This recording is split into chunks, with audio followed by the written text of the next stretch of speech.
Welcome to the special episode on World Hypertension Day, brought to you in public interest by Omron Healthcare India. Raised blood pressure is the number one cause of preventable death worldwide. It's time to roll up your sleeve and get checked. May Measurement Month is a global screening campaign run by the International Society of Hypertension. It aims to improve awareness of raised blood pressure by helping people to get their vitals checked and manage hypertension. This year, May Measurement Month has been extended to run any time between the 1st of May to the 30th of November to allow for safer screening, following regional COVID-19 guidelines in over 80 countries. Today we have Dr. Narsingh Verma, who has a lot of feathers in his cap. And to mention a few, he's a professor at KGMU Lucknow, the General Secretary at the Indian Society of Hypertension, as well as President of the Asia Pacific Society of Hypertension. Hello, Dr. Verma. It's a pleasure to have you with us here today for this conversation. A very good morning. To start with, what is the importance of the May Measurement Month and World Hypertension Day? World Hypertension Day is on 17th of May every year, and this initiative was started by International Society of Hypertension, just keeping in the mind that awareness about the hypertension is very low around the world. So it can be increased by particularly working on whole 17th of May every year, creating most of the programs related to awareness, and May Measurement Month is dedicated to the month of May every year, and during this month we try to measure blood pressure of every individual whose blood pressure has not been measured yet, and different programs are organized throughout the month of May to create awareness about hypertension, and we can control, treat and also reduce various complications of hypertension. Every year May Measurement Month is celebrated from 1st of May to the whole May, and measurement of blood pressure was done. This year and also last year, because of the COVID, this particular May Measurement Month activities were very slow. This year again we are trying to have it with a limited audience and also try to follow all the protocols. Even then we can measure blood pressure, and this year we are starting to measure blood pressure by asking the patient to measure their blood pressure themselves, and those who are having COVID or in their family somebody is having COVID. This is why it's very important to raise awareness around high blood pressure, as a lot of us may not even be aware that we are suffering from it. Is this the reason why hypertension is called the silent killer?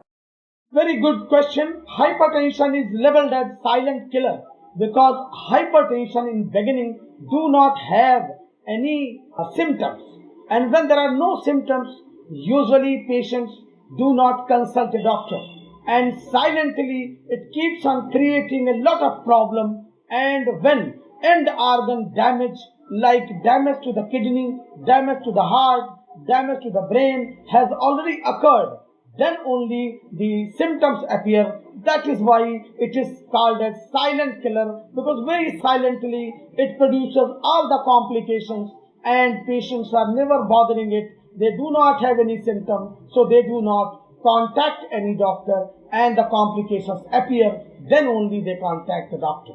Could you also tell us the percentage of people suffering from hypertension globally and in India? How many are aware of it? Hypertension is a very prevalent disease. Among the NCD, non-communicable diseases, the most common disease is hypertension. All over the world, every part of the world, whether developing countries or underdeveloped countries, hypertension is more prevalent everywhere.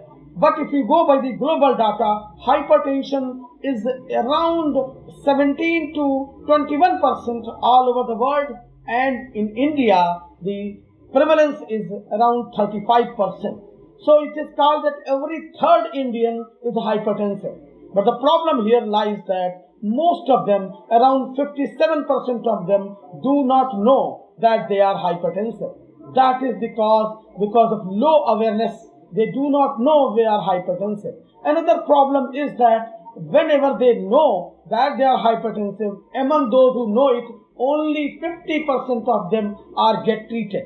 And those who are being treated, only 25% of them are having the goal of treatment. So, it is said that only 20% of Indians are getting required treatment, are up to goal. Rest 80% are exposed to various complications, and that thing we have to correct. Right. Given these figures and this scenario, what is the importance of home BP monitoring according to you? I think home BP monitoring is most required thing nowadays, because considering a very large population, it is not possible to measure blood pressure of all Indians. Number one. Number two, we already know that when we talk about measurement of blood pressure, the measurements can be office measurement, home measurement, and ambulatory blood pressure monitoring. Ambulatory blood pressure monitoring being the gold standard, but because of the cumbersome methods and the high price of the ABPM, it is not possible to have ABPM of all Indians. And office measurement is having a lot of flaws. During office measurement, the white coat hypertension is more common, and when white coat hypertension is more common than the mask hypertension. So the better thing is that home monitoring should be done. Among home monitoring, the best thing is that the white coat effect is gone, and we can have the real blood pressure figures. And home monitoring is also not expensive. The monitors are free available, and one should have the monitor in one family, and the same monitor can be used for various persons in the family. And by that monitor, blood pressure can be monitored even in the morning, even in the evening, during the night time. So blood pressure variability can also be recorded. Not only that, they can also know whether their blood pressure is being controlled or not by the drugs. So effect of drug can also be known, and they cannot have any confusion regarding their values. But the only thing in the home monitoring is that we have to train individuals, train the patients that how to monitor their blood pressure by home monitoring. Another issue in home monitoring is that good quality monitors are required. Every monitor cannot be used. We have to use only monitors. Those have been standardized and those have been authenticated by the various guidelines.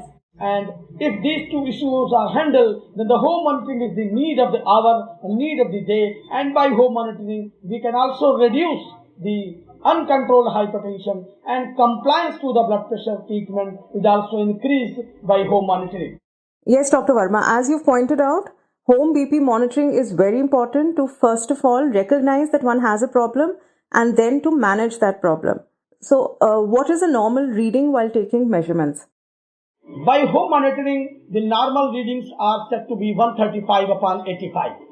And if the blood pressure recorded is more than that, then not a single reading we can say it is hypertensive. What advice that one should monitor his blood pressure, 2 readings in the morning time, 2 readings at the time before going to bed, and 2 readings rising in the morning within half an hour. And other things which have to be kept in mind, that this recording should be done for 7 days at least, to have the almost 2 readings in the morning, 2 in the evening for 7 days. Not only that, we have to follow the whole procedure of good blood pressure recording, that is widening of the bladder before recording, not crossing the legs, sitting comfortably with back rest, not crossing the legs, not talking, and having the monitor at the end of the heart, at the level of the heart. These all things should be kept in mind while recording home monitoring. And if these type of recordings are done for the whole week, and the readings are still more than 135/85, definitely the person is going to have hypertension, and definitely that requires treatment. If it is less than 140/90, then first we try to control blood pressure by the non-pharmacological methods, and if it is more than that, definitely the drug had to be started. But still the recordings had to be done, and monitoring had to be intensified in various conditions where we have more blood pressure variability. How can one tell when the blood pressure is too high and there is a crisis situation? What are the symptoms to watch out for? Yes, definitely. I said in the beginning that usually hypertension is a silent killer. You do not have any symptoms. But when it becomes very high and affecting the target organs, then the symptoms start. They may be because of the target organ involved.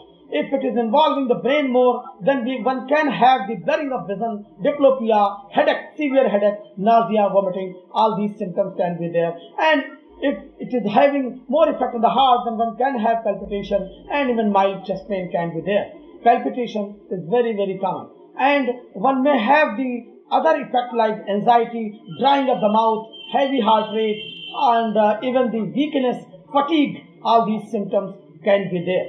And according to the level, if it is less than 1.90, then it is stage 1 hypertension. If it is more than that, then it is called as stage 2 hypertension. And if it is beyond 200 by 200 systolic and more than 100 diastolic, then it is called as malignant hypertension, having effect on the brain. And this situation is have to be taken very seriously, and management of hypertension, early management of hypertension is required in all these situations. And if hypertension is not managed well, what are some of the health risks that one can suffer? If hypertension is not managed well, then the catastrophes can be in the form of the coronary artery disease, which is very, very common because of unmanaged hypertension, and next to follow is the hypertrophy of the heart and leading to heart failure. 50% of the total heart failures by virtue of the hypertension, and 30% of the total coronary artery disease are because of hypertension. So these are the complications which one can have in the heart. Not only that, one can also have conduction defects. And in the brain, the most common, 70% of the hypertensive individuals develop stroke. Stroke is very, very common. And the stroke which occurs in the brain is one of the catastrophe in unmanaged hypertension. Another one can have the chronic kidney disease because of the hypertension.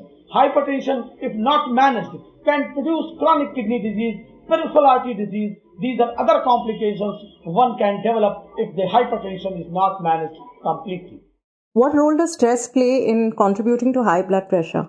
I think this is the most important question for India, because Indian people are having more stress and we are having sympathetic overdrive, that is sympathetic nervous system is working more, and because of the stress the hypertension is rising. And stress plays a very, very important role. Unless managing stress, sometimes hypertension management becomes impossible. So it is one of the important pillars in managing hypertension, and it comes under the heading of non-pharmacological methods to control blood pressure. That includes good nutrition, balanced nutrition, physical exercise, reducing weight, and managing stress. Managing stress is very, very important aspect in the management of hypertension. Dr. Verma, as you pointed out, nutrition, exercise play an important role in managing hypertension. What are the other interventions, such as lifestyle and medication, that one can use to control and manage hypertension? Yes, lifestyle changes are the most important aspect in the management of hypertension. They have to be there in any type of hypertension, whether it is primary hypertension or secondary hypertension or hypertension during pregnancy-induced hypertension, adult hypertension, adolescent hypertension, geriatric hypertension. In all hypertensive individuals, the most important aspect is the lifestyle intervention. In lifestyle intervention, the most important is nutrition. And in nutrition, it is basically having more vegetables, more salad, more fruits, and having the good quality of the protein and carbohydrate, which is complex in nature. And all this dietary intervention must have a say in the weight management. Reducing 10 kg of weight have impacts on the systolic blood pressure to the tune of having 5 to 10 millimeter mercury reduction in the hypertension. So having all these things in diet, reducing the sodium intake, increasing the potassium, magnesium, calcium intake, which is more in the fruits. In that context, I will like to refer the DASH diet, dietary approach to treat hypertension. In DASH diet, this type of diet was recommended, and we had a very good impact on hypertension. It includes a lot of fruits, a lot of salad, and the juices, and the having less sodium, more potassium, more calcium. So these things are important in diet. In physical activity, at least 30-minute activity, which is of having moderate quality, having 30 minutes daily, and thus can reduce the burden on the heart by increasing the mitochondria in the myocardial muscles and also increasing the enzymes inside the mitochondria. That increases the efficiency of the heart, and hypertension can be taken care of. So this physical activity, dietary approaches are very important, and I said that importance of sodium is there, reduction in sodium, and having more potassium, calcium, magnesium, and reducing weight. And one more important which I would like to emphasize is the time of the meal. All the diet is taken before 7 p.m. and during night time nothing is taken. That is very good for management of hypertension, and that itself can reduce blood pressure in the tune of 5 to 10 millimeter of mercury. So these are some lifestyle changes along with stress management which can take care of the hypertension as well. Very interesting, Dr. Verma, especially that one should not eat after 7 p.m. in the evening, and that can be a huge lifestyle change. And as you mentioned, home BP monitoring is very important. Finally, could you tell us how to choose the right digital BP monitor? Yes, I said that home monitoring is very nice method to monitor blood pressure, and most important thing in home monitoring are only two. One, choosing the good monitor. Second, educating the patient about the home monitoring system, how one should take his blood pressure. In my country, especially even the physicians, doctors do not know minutiae of how to measure blood pressure. They can talk about half an hour, 1 hour about various drugs, but they do not have the exact knowledge how to measure blood pressure, what to talk about patients. So that area had to be educated. Patient relatives and patient have to be educated by the smart videos that how they can measure blood pressure correctly. And the slogan of Triple M this year is that measure your blood pressure correctly and manage it, live long. So that is very important, and choosing a good quality monitor is also very important. How one can choose the good quality monitor, this can only be done by knowing that the monitor has been approved by which agency, and standardized monitor, authenticated monitor should be used only. In that context, it is also very, very important to go the guidelines, the BHS guidelines, which say that only two type of monitors in India are approved by the various guidelines. These monitors should be used. So before purchasing the monitor, one should go in detail about what agencies have advocated this particular monitor, then only should be purchased. Any monitor present in the town is not going to help. One should have a good quality monitor, and that quality assessment had to be done by agencies, international agencies. BHS guidelines I referred, that is one particular guideline about choosing the monitor which are authenticated. Yes, Dr. Verma, as you mentioned, the theme for World Hypertension Day 2021 is Measure Your Blood Pressure Accurately, Control It, Live Longer. Thank you for joining us today to raise awareness on the need for regular BP monitoring, how to choose the right BP monitor, and what to watch out for when it comes to high blood pressure. Thank you, Dr. Verma. Thank you. You were listening to an Indian Express special presentation for Hypertension Awareness Day, brought to you in public interest by Omron Healthcare India. This show was produced and hosted by Anuradha Varma. It was co-produced by Anantnath Sharma and edited and mixed by Suresh Pawar. Thank you for tuning in.